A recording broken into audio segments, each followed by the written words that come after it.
혹시 여기민이라는 말을 들어보셨습니까? 젊은 날 더 나은 삶을 꿈꾸며 낯선 땅으로 떠났던 이들이 수십 년의 세월이 흐른 뒤 다시 고국으로 돌아오는 것을 말합니다. 그들의 마음속에 고국은 어떤 모습으로 남아 있었을까요? 그리고 마침내 돌아온 고국은 그들을 어떻게 맞이했을까요? 오늘 우리는 수십 년의 이민 생활을 마치고 노년의 한국으로 돌아온 한 분의 목소리에 귀를 기울여 보려 합니다.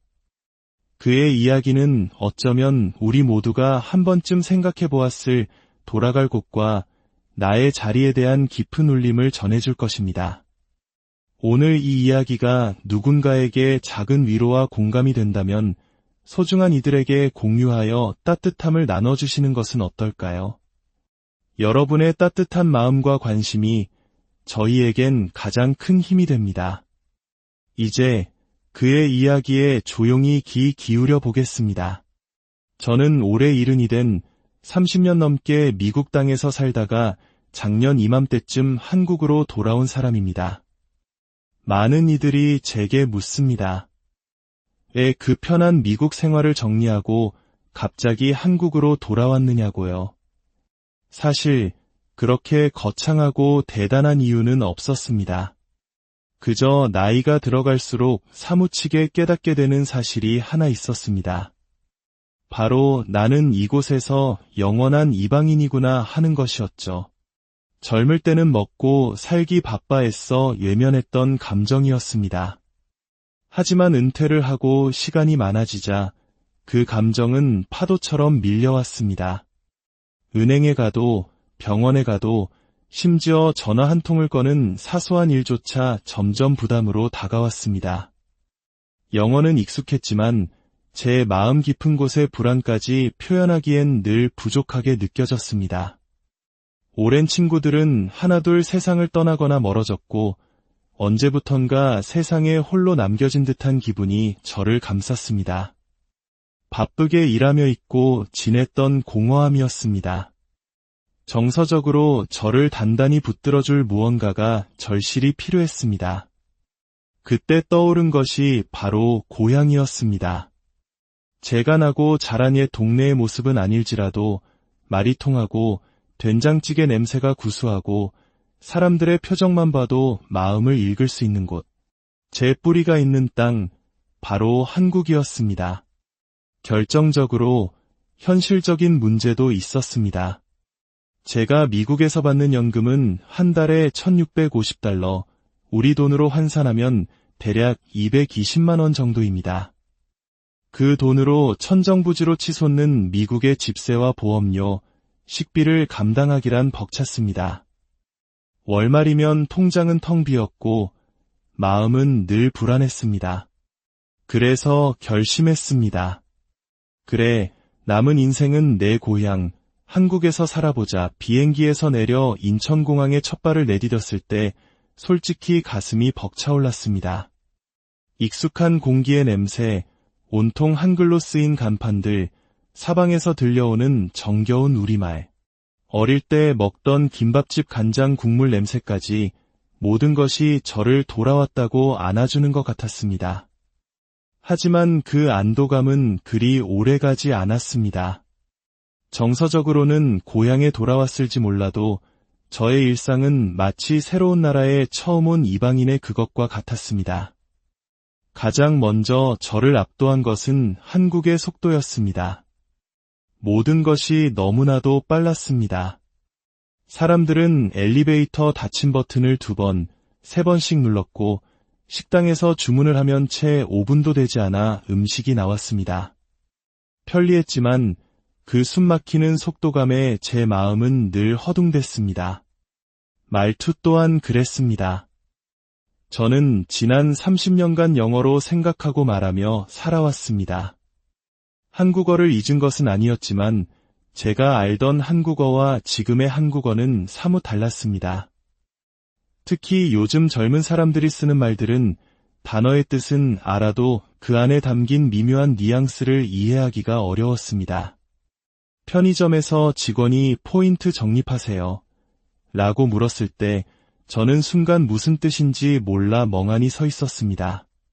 포인트, 적립, 이처럼 사소한 순간들이 반복되면서 저는 한국 땅에서 다시금 이방인이 되어가는 기분을 느껴야 했습니다.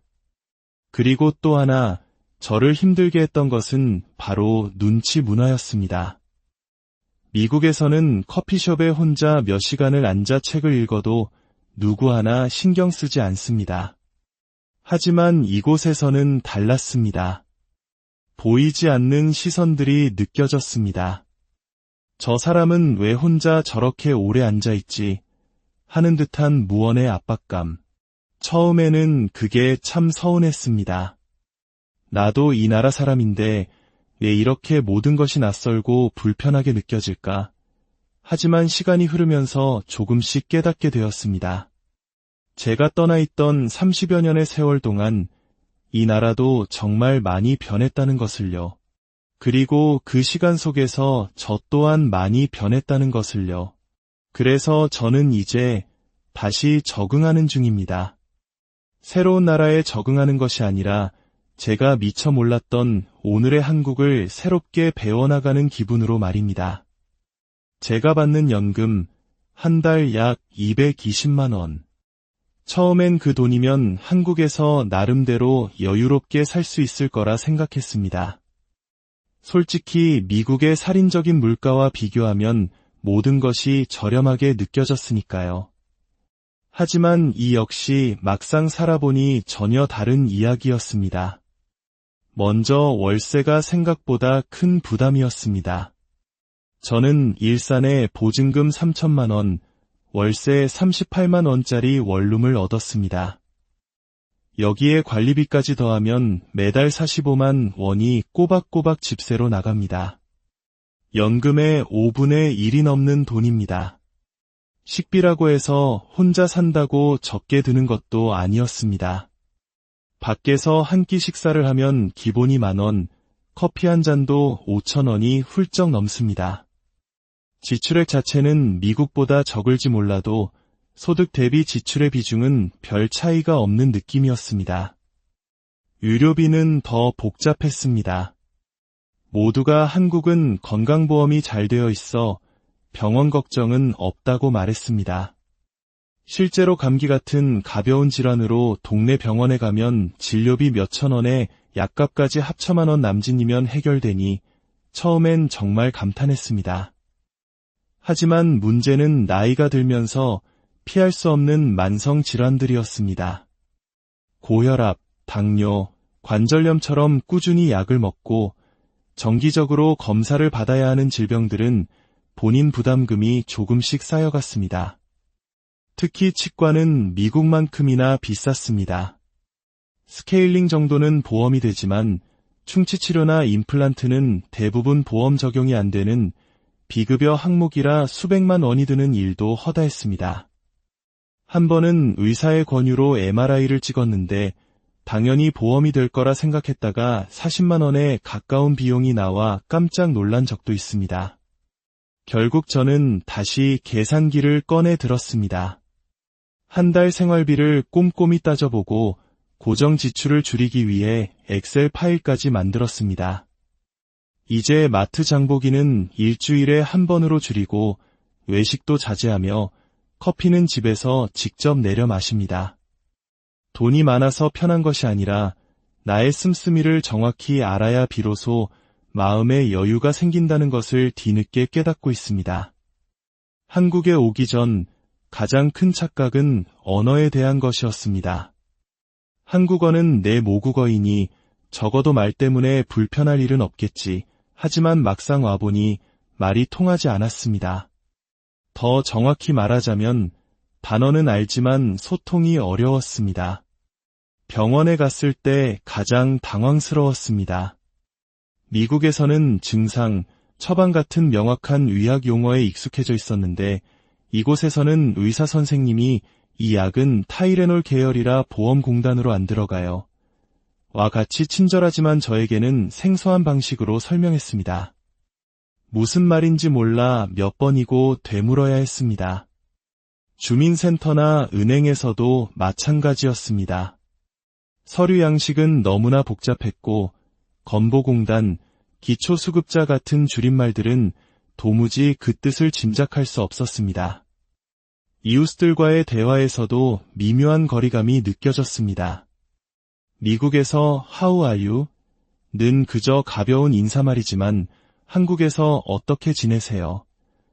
라는 말 한마디에는 상대의 긴 이야기를 들어주고 맞장구 쳐주어야 하는 보이지 않는 약속이 담겨 있었습니다. 어디까지 말해야 할지, 어떻게 반응해야 할지 몰라 저는 점점 말수가 줄어들었습니다.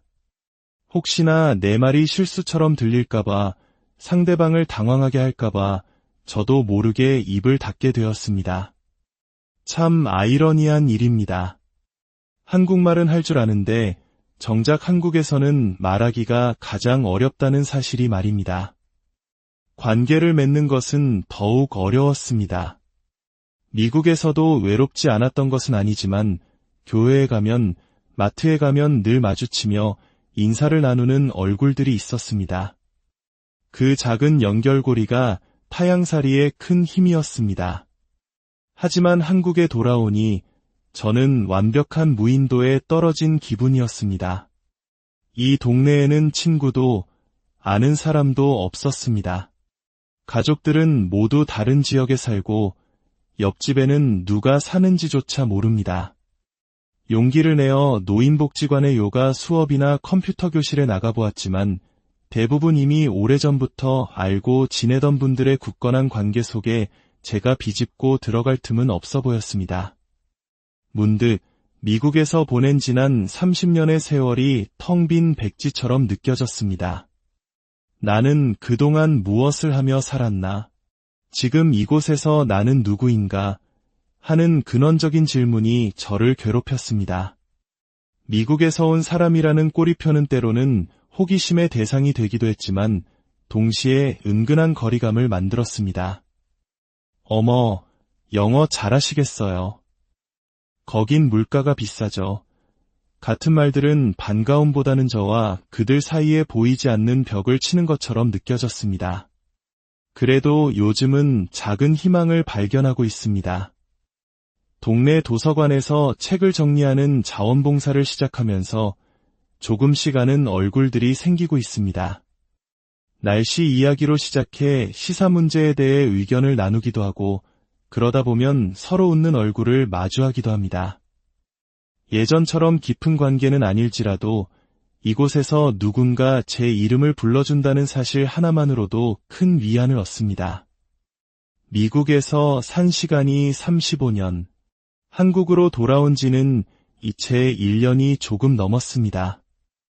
아직도 제 마음은 어느 한 곳에 정착하지 못하고 미국과 한국 사이를 오갑니다.